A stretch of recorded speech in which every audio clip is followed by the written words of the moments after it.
My name is Fitzpatrick, and my show is called Cathedral City. And what is Cathedral City about? Cathedral City, I've been working on a description of the show. Cathedral City, I play all different kind of characters. I play not a time machine, I play a time traveler. I play a sassy black woman. I play an eccentric millionaire who becomes a substitute teacher. I become a man who has a sandcastle built on his head. And all these characters come out of this very dramatic period of my life. It's a 6-month period of my life where I had an injury and I was living with that. So the way I tell this story is through all these outrageous characters and their interlocking stories. Interesting. Yeah. So what was the development process like for the show? Last year I was writing it. When I was injured, I was unable to walk, and I was trying to write a show, and it was very difficult for me to write because I wasn't able to. When I write, I like to get up and improvise and start physically doing the characters. So I wrote a show, and I basically kept maybe 5% of it, threw the rest out. When I was recovering from surgery, finally, I was recovering successfully.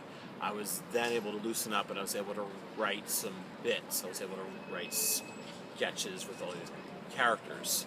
And I wasn't originally going to do a show about my experience of having injury, but that experience used itself in the script.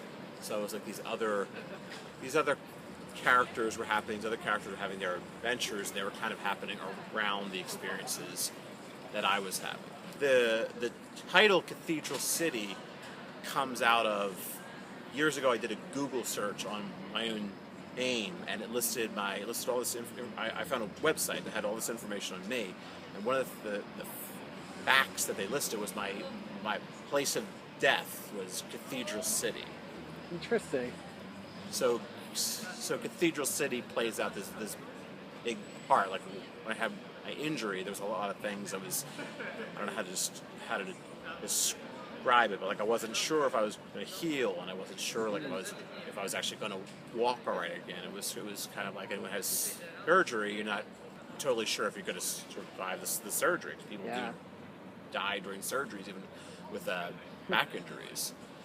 So it was the idea of going under and going into this world, this Cathedral City, where you're not dead and you're not sleeping, but you're just in this sort of this flat line almost.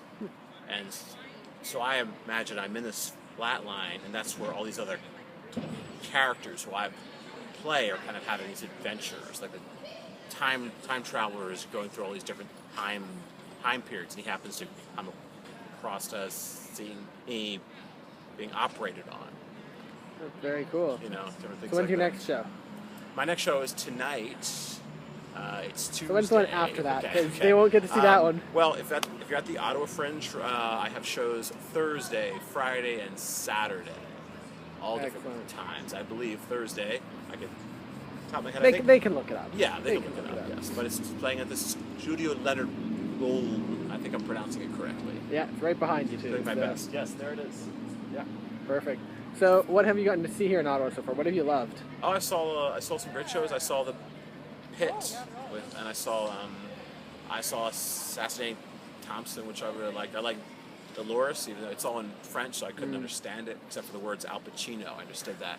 But I still enjoyed it. Yeah. All right, I usually close these things off with a random question. Okay. So your random question is, if you were a superhero, who would your arch nemesis supervillain be? Oh, who would my arch nemesis supervillain? So would I have to decide what kind of superhero I am? Or not? Internally. We just interested who would the supervillain be? My supervillain?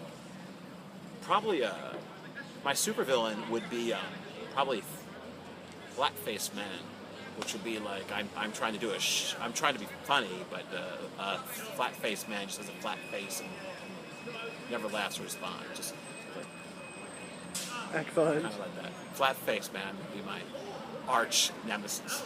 I think I've met him a few times, but it's all good.